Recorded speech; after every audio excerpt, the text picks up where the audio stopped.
Good evening everyone. আশা করি সকলে ভালো আছেন ও সুস্থ আছেন। আমরাও সকলে ভালো আছি। অনেক দিন পর আবার সামনাসামনি এলাম, ভাবলাম একটু আপনাদের সাথে গল্প করি। আজ হচ্ছে 8 এপ্রিল, মানে 8ই এপ্রিল। এই 8ই এপ্রিল দিনটা আমার কাছে ভীষণভাবে একটা কি বলবো স্মরণীয় দিন। আজ বেশ কয়েক বছর ধরে, গত বছর আপনাদের সাথে আমি এই 8ই এপ্রিল দিনটাকে নিয়ে একটা ব্লগ ভিডিও শেয়ার করেছিলাম। মানে 8ই এপ্রিল দিনটাতে কি ঘটনা ঘটেছিল সেই সম্পর্কে কিছু কথা আপনাদের সাথে শেয়ার করেছিলাম। আর প্রচুর প্রচুর কমেন্টস পেয়েছিলাম, ভীষণ ভালো লেগেছিল প্রত্যেকের কমেন্টস পড়ে। আর অবশ্যই ভালো মন্দ সমস্ত মন্তব্যই তো থাকবে। তো তখন ভেবেছিলাম যে যাকে কেন্দ্র করে, মানে যেটাকে কেন্দ্র করে ঘটনাটা ঘটেছে, মানে একটা সোনার চেন এবং লকেট আমি হারিয়ে ফেলি 2006 24 অক্টোবর। হারাইনি, মানে আমার ব্যাগ থেকে স্ন্যাচ হয়ে যায়। তো সেই জন্য আমি একটা ঘটনা আমার জীবনে যেটা ঘটে সেটা আপনাদের সাথে শেয়ার করেছিলাম, এবং 8ই এপ্রিল 2007 আমি সেই হার এবং লকেটটা ফিরে পেয়েছিলাম। আমার কাছে দীর্ঘদিন যাবৎ সেই হার আর লকেটটা ছিল না মানে ব্যাংকের লকারে ছিল।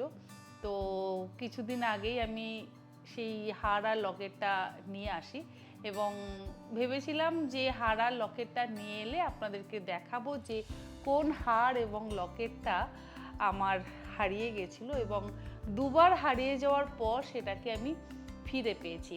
আপনাদেরকে বলেছিলাম যে অনেকেই বলে যে তৃতীয়বার যদি হারিয়ে যায়, তাহলে মানে কোনো জিনিস যদি হারিয়ে যায় তাহলে আর সেই জিনিসটা ফিরে পাওয়া যায় না। আর সেই জন্যই আমি না এই চেন আর লকেটটা পড়ি না, তুলেই রাখি। সেদিনকে এটা পরে আবার যথারীতি বেরিয়ে পড়েছিলাম। তো মানে হঠাৎই বাজারের মধ্যে মনে পড়ে, আরে আমি তো এটা আবার গলায় দিয়ে বেরিয়ে পড়েছি। যাকে ঠাকুরের আশীর্বাদে কোনো কিছু হয়নি।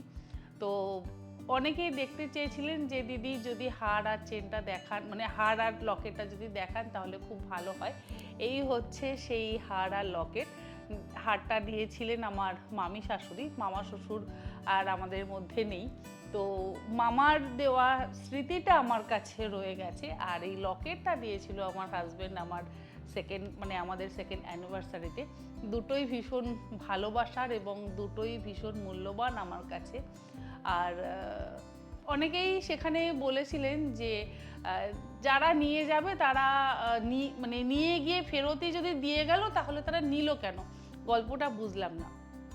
তো আমিও জানি না যে তারা নিয়ে গিয়ে তারা আবার ফেরতই বা দিয়ে গেল কেন।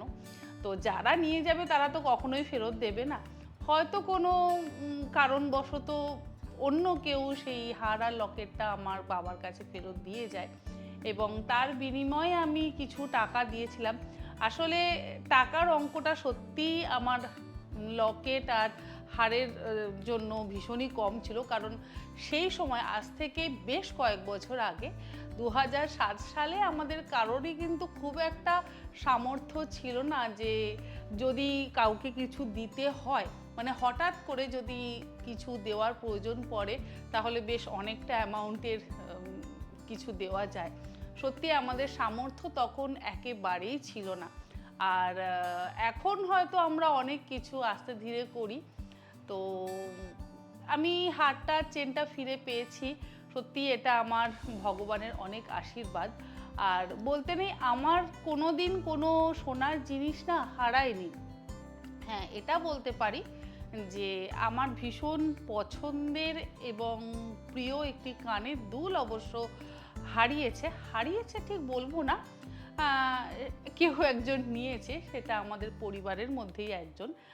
সেটা আমি পরবর্তীতে দেখতে পাই, এবং সেটা আমার খুব খারাপ লাগে যে ভীষণই প্রিয়জন সে আমার ছিল।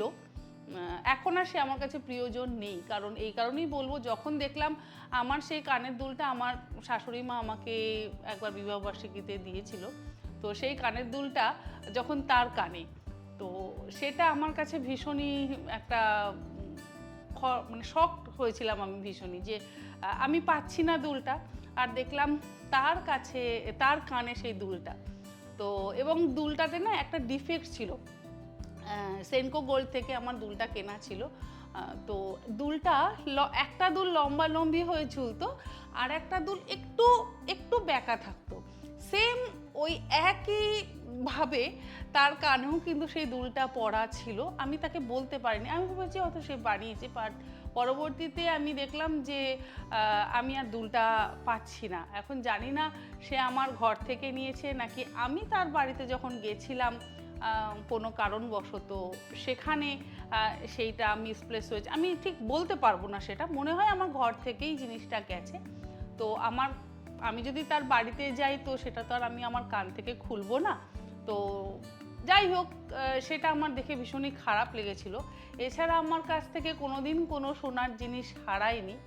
তো সোনার জিনিস হারাক সেটা আমরা কেউই চাই না। আমাদের সকলেরই সব জিনিস ভীষণই পছন্দের এবং ভালোবাসার, এবং অত্যন্ত কষ্ট করেই কিন্তু আমরা অল্প অল্প করে পয়সা জমিয়ে যে কোনো জিনিস বানাই। শুধু সোনার জিনিস নয়, এই ঘর বাড়ি বা যে কোনো কিছু পছন্দ হলে তবেই তো আমরা কিনি।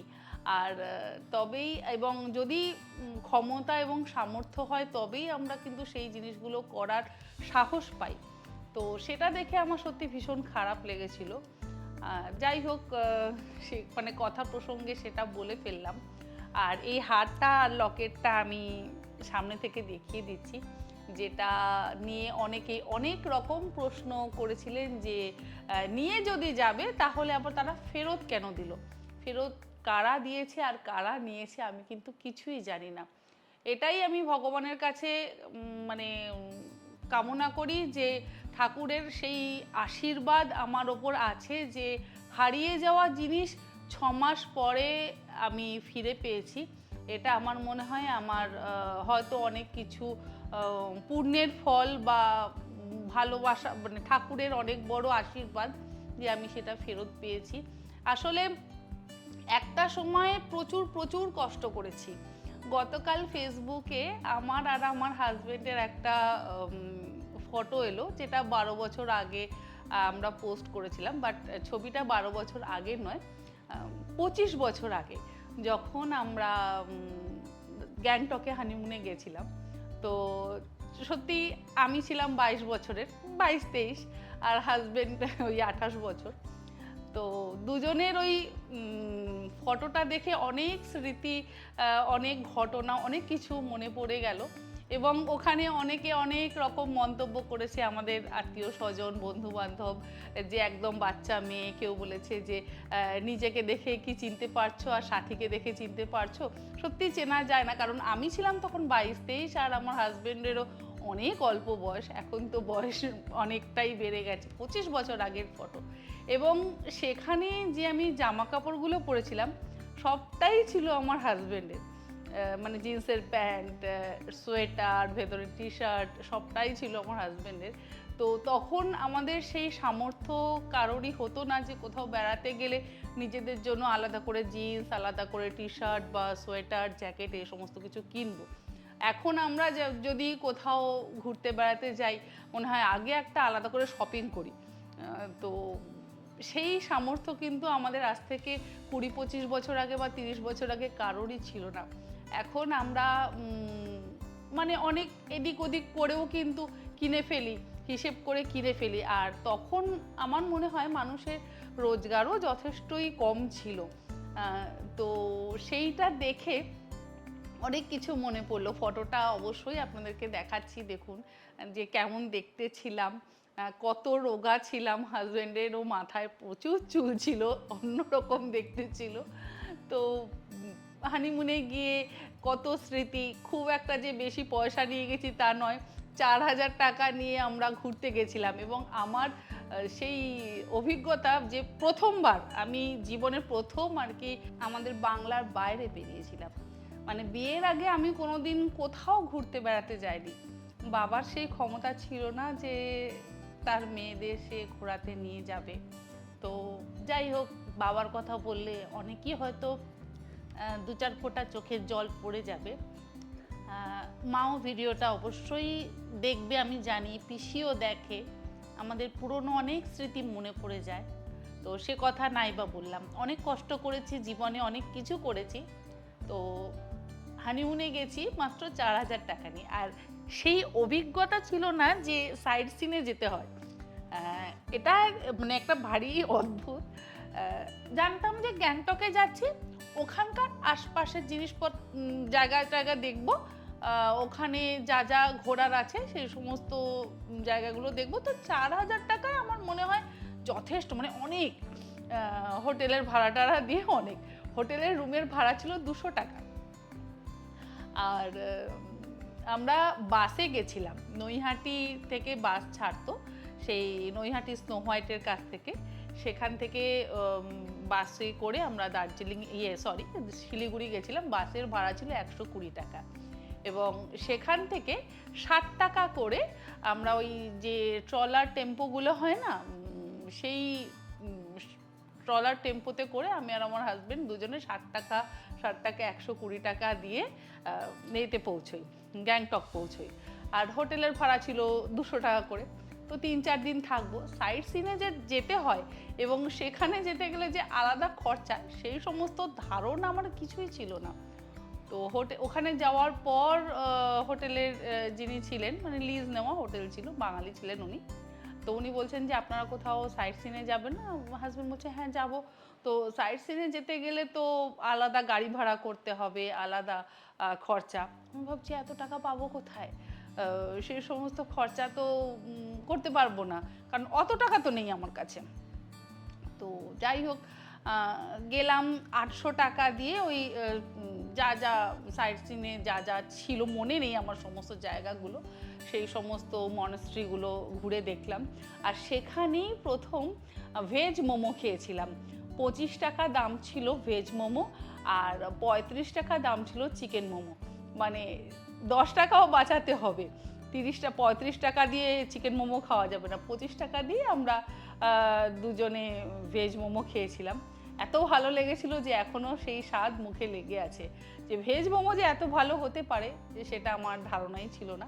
আর মোমোর সঙ্গে পরিচয় ওই প্রথম 2025, মানে 2000 সালে, 25 বছর আগে। তার আগে যে মোমো বলে কোনো খাদ্যবস্তু হয় সেটাও আমার জানা ছিল না। তো তারপরে ছাঙ্গু লেক যেতে হবে, শুনেছি ছাঙ্গু লেক বা কিছু আছে এরকম, কিন্তু কিভাবে যাব? তো আরও 4-5 জন একসাথে আমাদের সাথে যাবে, সেই রকমভাবে গাড়ি ঠিক করা হলো যাতে ভাগে ভাগে পড়ে আর কি। সেই অল্প খরচায় ঘুরে আসা, অল্প খরচায় সমস্ত কিছু করা, এটা মানে একটা অন্যরকম অভিজ্ঞতা। আমি জানি না আপনাদের সাথে এইরকম মানে অভিজ্ঞতা আছে কি না। আমার মনে হয় যে আজ থেকে 20-25 বছর আগে অনেকেই এইভাবে চালাতেন, তো চালিয়েছেন। শুধু এই অভিজ্ঞতা একা আমার নয়। তো যদি আপনাদের এরকম অভিজ্ঞতা থাকে অবশ্যই আমার সঙ্গে শেয়ার করবেন, কমেন্টস করে জানাবেন, তাহলে সেই কমেন্টসগুলো পড়লে আমারও ভালো লাগবে। এই ফটোগুলো রয়েছে, তো ফটোগুলো ওই ফ্ল্যাটে রয়েছে। যদি কোনো দিন সময় সুযোগ হয় অবশ্যই ওই বাড়ি থেকে ফটোগুলো এনে আপনাদের সাথে আমার সেই ঘুরতে যাওয়ার ফটোগুলো শেয়ার করব, এবং সেইখানে গিয়ে কেমন কি হয়েছিল সেগুলো অবশ্যই শেয়ার করব। আর যা যা ড্রেস পরেছিলাম আমার মনে আছে, সমস্ত কিছু কিন্তু হাজব্যান্ডের ছিল, আমার নিজের কিছুই ছিল না। কারণ আমাদের সময় তখন ওই জিন্স আর ওই জ্যাকেট বা আলাদা করে সেই ধরনের সোয়েটার পরার কিন্তু চল ছিল না। বিয়ের আগে তো আমি কোনো দিন জিন্স পরিনি। মানে আমার মা ভীষণ কড়া মানুষ ছিলেন, ভীষণ, যে জিন্স পরবো এটা তো হতেই পারে না। এখনও যে আমি জিন্স পরি, কুর্তি টপ এই সমস্ত পরি, মা ভীষণই অপছন্দ করে। বাট এখন যথেষ্ট বড় হয়ে গেছি, এখন আর মায়ের অপছন্দকে অত পাত্তা দিই না। মা বললে বকলেও চুপচাপ থাকি। তো এখন আর অবশ্য মা কিছু বলে না, আগে আগে বলতো। যখন দিল্লিতে থাকতাম তখন যখন পড়তাম, মা গিয়ে দেখতো যে আমি জিন্স পরে স্কুলে যাচ্ছি বা ছেলেকে আনতে যাচ্ছি, এই সমস্ত কিছু ড্রেস পরছি, মার কাছে সেগুলো ভীষণ অপছন্দের ছিল। আসলে যা হয়, ওই রকম ড্রেসে তো মা কখনো আমাদেরকে দেখে অভ্যস্ত নয়, তাই সেরকম ড্রেস পরতে দেখলে ভীষণই অপছন্দ করতো। এমনকি মা কখনো চুল কাটা পছন্দ করতো না, বড়ু প্লাক করাও পছন্দ করতো না। এই সমস্ত কোনো জিনিস, পার্লারে যাব সেই জিনিস, মানে সেই কাজটা ভীষণ খারাপ কাজ, পার্লারে যাওয়াটা। একদম সেই মোটা মোটা আমার ভুরু ছিল, লম্বা চুল থাকবে, এইরকমভাবে নিজেদেরকে সেজে গুজে বেরোতে হবে। যাকে এখন দিনকাল অনেক বদলেছে, আমরা নিজেদেরকে অনেক আপ টু ডেট করেছি, অনেক রকম চেহারার পরিবর্তনও হয়েছে। তো সব মিলিয়ে মিশিয়ে আমরা এখন অনেক উন্নত হয়েছি, অনেক অন্যরকম হয়ে গেছি এবং অনেক নতুন নতুন অভিজ্ঞতাও অর্জন করছি। আজকাল আমাদের ছেলেমেয়েরা কিন্তু আমাদের মতন দিন কাটায়নি, বা আমরাও সেটা হয়তো কাটাতে দিইনি। আমরা একরকমভাবে কাটিয়েছি, আমরা কখনো বাইরের খাবার দাবার খাইনি, আমরা ঘরোয়া খাবার দাবার খেয়েই কিন্তু বড় হয়েছে। আমাদের ছেলেমেয়েরা তো কত রকম খাবার দাবার খেয়ে বড় হচ্ছে। অনেক কিছু বললাম, জানি না আপনাদের কেমন লাগলো। বেশ বকবক করলাম, একটা না অনেকটা বললাম। হয়তো ভালো লাগলো, হয়তো কারোর ভালো লাগলো না। আর হ্যাঁ, হাতটা দেখিয়ে দিই, বাবা একটু হাতটা দেখিয়ে দিও, যে এই হচ্ছে আমার সেই পছন্দের, এবং যেটা মামা দিয়ে গেছে। মামা মামি দুজনে মিলে আমাকে এই হারটা দিয়েছিল। লকেটটা অবশ্য আলাদা আছে, মামা মামি এই হারের সাথে বিয়ের সময় একটা লকেটও দিয়েছিল। আর এই লকেটটা আমার হাজব্যান্ড আমাকে দিয়েছিল, সেটা অবশ্যই আপনাদেরকে ভালো করে দেখিয়ে দিচ্ছি, আপনারা দেখে নিন। আর যারা এই মন্তব্যগুলো করেছিলেন, অবশ্যই নেগেটিভ কমেন্টস তো আসবেই, সেগুলো আমাদেরকে পড়তেও হয়, আর সত্যি মজাও লাগে ওগুলো পড়তে আর কি। যে এক একজনের তো এক এক রকম ধারণা আর মতামত তো থাকবেই। তো সেই সমস্ত কিছু জেনে, সেই সমস্ত কিছু শুনে আমাদেরকে আগামী দিনের জন্য এগিয়ে যেতে হবে। আর ভিডিওটা তাহলে এখানেই শেষ করছি। কতটা বড় হলো কি হলো আমি জানি না, আপনাদের কতটা ভালো লাগবে এইটুকু আমার বকবক শুনে, বা এতটা বকবক শুনে। নেক্সট দার্জিলিংয়ের ব্লগ এখনও এডিট হচ্ছে, এখনও সমস্ত কিছু কমপ্লিট হয়নি। দার্জিলিংয়ের ব্লগ আরও আসবে 2-3টে, তারপরে আবার পরবর্তী আমার ঘরের কাজকর্ম চেষ্টা করব আপনাদের সাথে অল্প অল্প করে মাঝে মধ্যে ব্লগগুলো শেয়ার করবার। আপনারা সকলে ভালো থাকবেন, আজকের মতন এখানেই, গুড নাইট।